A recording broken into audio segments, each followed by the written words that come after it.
Información.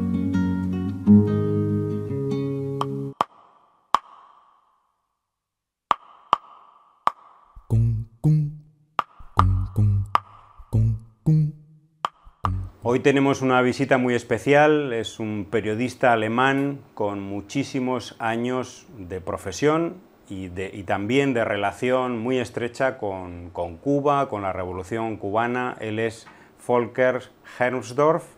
Bienvenido, Volker. Buenas tardes. Bueno, consideramos a Volker un gran amigo de este medio, de Cuba Información, a pesar de que colaboramos hace poquito tiempo, ¿no?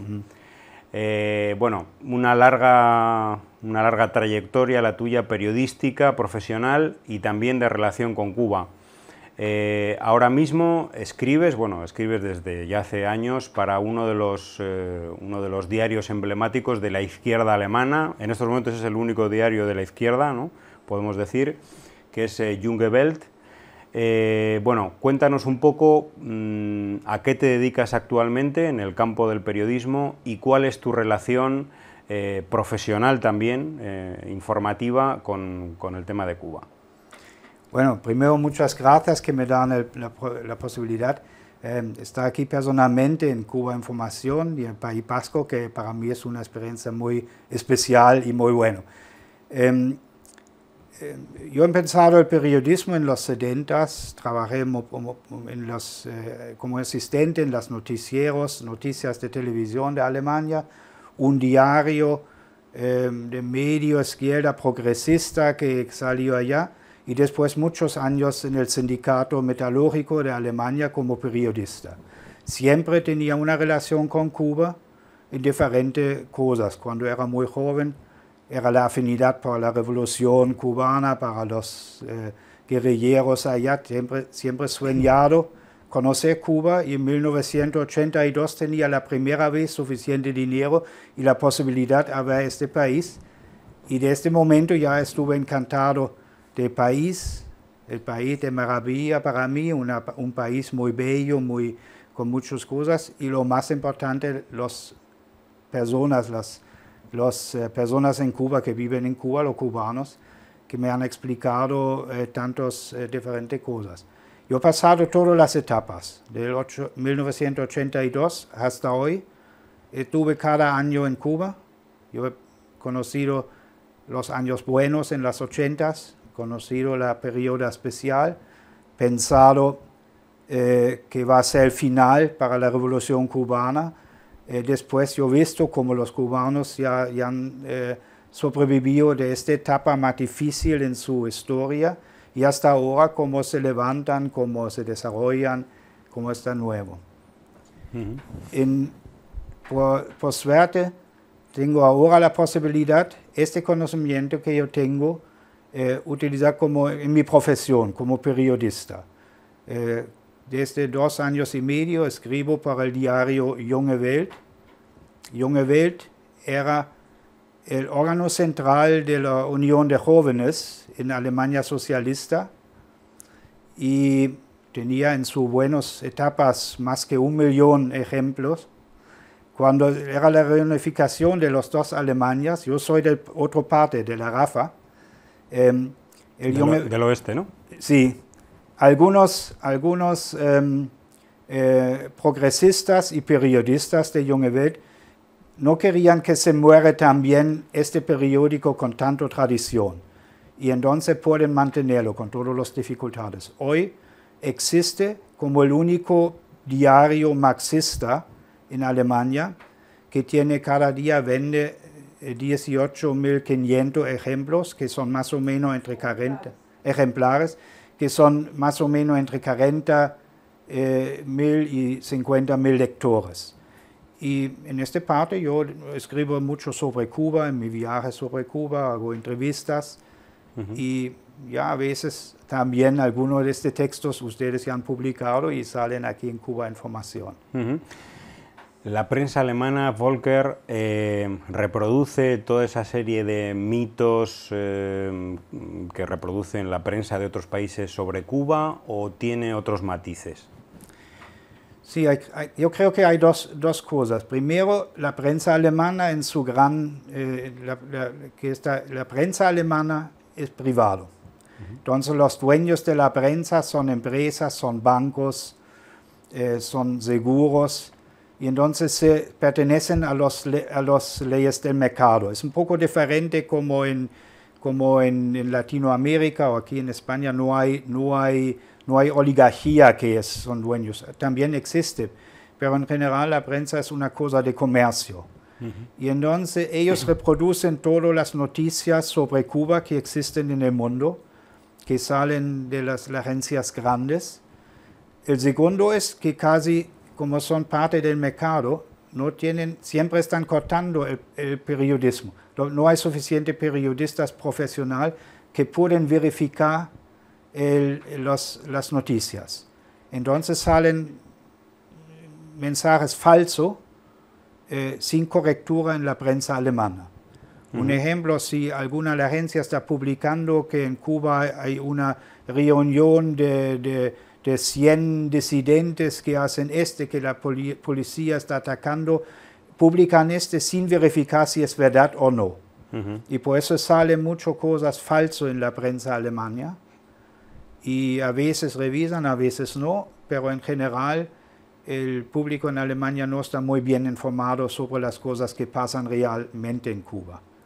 No es tan drástico porque hay un turismo grande desde Alemania a Cuba. Y entonces mucha gente conoce en Cuba que no es una dictadura, que saben que no en cualquier esquina es un policía que está maltratando al pueblo. Y entonces, pero las noticias en general no son tan correctas. En Alemania existe un amplio movimiento de solidaridad con Cuba, con la Revolución Cubana. El movimiento internacional es realmente diverso, ¿no?, en tantísimos países del mundo, pero en Alemania es fuerte. ¿Qué organizaciones, qué estructuras existen de solidaridad en Cuba que tú crees que merece mencionar? Bueno, en Alemania eran dos Alemanias antes. Alemania socialista era un país, aunque yo soy del otro parte, pero hay que ser justo, Alemania socialista siempre tenía buenos vínculos con Cuba. Eran aliados en el RGW, en el Comecon, en la economía, y eran aliados. Alemania socialista ha ayudado a Cuba mucho, por ejemplo, proyecto de leche, proyecto de cemento, en la agricultura, con todo un intercambio grande. Más que 40.000 cubanos ya han estudiado en Alemania socialista. En la Rafael parte donde yo vivo, era otra estructura, era como aquí, organizaciones, grupos progresistas que dicen solidaridad y han practicado solidaridad con Cuba. Porque el parte de Alemania, la RAFA, era aliado de los Estados Unidos y siempre los gobiernos siempre eran en contra de Cuba. Entonces aquí el movimiento de solidaridad era un movimiento de abajo, era un movimiento de sindicalistas, un movimiento de estudiantes que han ayudado a Cuba. Después la reunificación de las dos Alemanias en el año 1900-1901 ya ha crecido nuevos grupos de solidaridad con Cuba que tienen raíces en las dos partes. Los raíces profundos de Alemania socialista, con muchos vínculos familiares y personales, y los raíces en la RAFA de solidaridad con la gente de solidaridad. Y ahora probamos que beneficiamos de los dos raíces. Por eso parece que en Alemania está muy grande y con mucho conocimiento también. Tú me contabas un ejemplo que es simbólico de lo que significó la reunificación y del cambio drástico en las relaciones con Cuba. Tú mencionabas que había un proyecto de leche, que era un proyecto de ayuda de la RDA, de la Alemania socialista, que con la unificación, ¿qué ocurrió? Sí, yo creo que, no sé exactamente qué año han pensado, era el 1972, el comandante Fidel Castro ha visitado Alemania socialista. Después eran muchas conexiones y uno de estos proyectos era un proyecto con polvo de leche que ya han producido en Alemania socialista y han mandado a Cuba que no sé cuántas toneladas eran, pero era casi suficiente para, se llama leche para los niños de Cuba. Con este proyecto en Cuba pueden dar leche a todos los niños. Cuando después la reunificación, el gobierno de la Federal República de Alemania no quería saber nada de estos contratos. En todo eran 64 contratos entre Alemania socialista y Cuba, pero el gobierno de la Federal República dice todos estos contratos para nosotros no existen. Lo único que existen eran los dudas. Las deudas, ¿no? Cuba tenía algunas dudas que era en transfer rubel y todo y el gobierno de Alemania insistió que Cuba paga cada centavo de estas deudas. Algunos gobiernos después ya han relativado, ya eran arreglos, pero el primero dicen los dudas sí, los contratos no.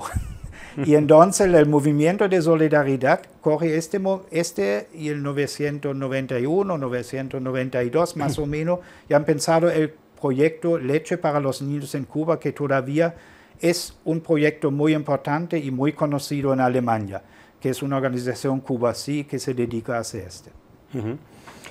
Conocía recientemente al último presidente de la RDA, de la Alemania socialista, lo conocías en Cuba, Hans Modrow, que presentaba un libro precisamente sobre, bueno, sobre aquellos momentos históricos, también sobre la perestroika. ¿Qué sentiste? ¿Cómo fueron aquellas conversaciones con esta verdadera figura de la política de las últimas décadas? Sí, ese era un momento muy feliz en mi vida, porque Hans Modrow es el político alemán, creo, con el conocimiento más profundo de Cuba. En su vida él tiene casi como 65 años de experiencia y siempre vinculado con Cuba. Él tenía otros trabajos, pero siempre su primer viaje a Cuba era en 1970 y hasta hoy está viajando a Cuba. Entonces una persona, un político alemán que sabe de qué habla, no está hablando como el ciego del color o algo, no, él sabe de qué se trata. Y Hans Modrow, como era el penúltimo presidente de Alemania socialista, era la etapa de perestroika, de Gorbachev, del cambio y de todo. He conocido Gorbachev personalmente y él ha escrito en el año 1998 un libro muy profundo, se llama La perestroika, sobre la verdad y sus experiencias. Este libro he presentado la traducción en español en febrero en la Feria del Libro en La Habana. Y llama mucho interés a los lectores cubanos. Yo fui testigo cuando he presentado, era una cosa tremenda, y yo sé que en Cuba están estudiando y leyendo este libro porque es no solamente un documento, se trata sobre muchas preguntas que ahora actualmente en Cuba están en la agenda. El segundo era una fiesta en el ICAP, cuando Hans tenía pertenencias de Tamara Bunke. Tamara Bunke está más conocido como Tania la guerrillera, que es argentina, alemán, cubana. Ella se dedica a los tres, pero normalmente su familia es de Alemania, y era en Alemania socialista. Y ya se muere en Bolivia, conjunto con el Che, era asesinado igual que el Che en Bolivia. Y su madre vivió en Alemania y siempre mantiene, y en Alemania socialista, un ejemplo, casi 300 escuelas, círculos de niños, casas, tenían el nombre de ella, de Tamara Bunke, de Tania la guerrillera. Y algunas de sus pertenencias, que era una uniforme, unas noticias, unas fotos, la familia dice, normalmente no puede ser en Alemania, y pidió Hans Modrow, como una persona de respeto, una persona con conocimiento, entregar al Estado de Cuba. Y en febrero él entregó todo era una actividad muy emocionante en la sede del ICAP, y él entregó todas estas cosas, y ahora están en Cuba. Y yo he leído recientemente que ahora está en Santa Clara. Muy bien. Junge Welt es un diario de izquierdas, con muchos años en las calles, en los kioscos de Alemania. Tú me decías que se produce una mistura, una mezcla interesante entre personas veteranas, incluso procedentes de la antigua Alemania socialista, con jóvenes, digamos, de una izquierda, digamos, de hoy, ¿no? Sí. ¿Cómo se vive esta mezcla en un periódico como este? Sí, este es muy interesante porque primero es un diario con mucha tradición y diferentes etapas de su existencia. Todavía se mantiene y no recibe dinero de nadie. Se mantiene porque se venden los suscribientes y la venta en los kioscos. Y entonces con este pueden sobrevivir. Los que escriben, los periodistas del Junge Welt que escriben, hay un equipo fijo y hay una cantidad de periodistas que escriben. Son gente de antes, que tienen muchas experiencias, personas de Alemania socialista, personas con una historia muy interesante, algunos, que era uno que era infiltrado en el NATO, el espía más... Rainer Rupp, que se llama Topas en el NATO, que está ahora escribiendo en Junge Welt. El mismo, el redactor en jefe, era uno que tenía que irse de Alemania de la RAFA y fue refugiado en Alemania socialista. O sea, pasó del oeste al este. Así, es así. Y ahora revés. Pero también hay muchos jóvenes que ahora están activos en el movimiento de solidaridad. Y lo bueno y lo único que yo veo, yo creo en Europa es único, que las diferentes generaciones y de las diferentes experiencias profundas en el campo socialista de antes y otros que tienen la experiencia de los movimientos sociales que se han desarrollado en 1968, las rebeliones de estudiantes, todo esto. Y entonces en este diario se reúnen todas estas experiencias, viejos y jóvenes, con profundo conocimiento del marxismo-leninismo, estudiados, y gente que tienen la actitud de los jóvenes rebeldes de hoy. Y entonces esa es una cosa única, creo, especial. Bueno, Volker, pues realmente agradecidos de tu presencia en Cuba Información. Sabes que esta es tu casa y esperemos seguir colaborando durante mucho tiempo. Muchas gracias, José, y al equipo. Yo creo que sí. Yo espero que va a ser más éxito en el futuro porque es necesario decir la verdad sobre Cuba y ustedes ya lo hacen.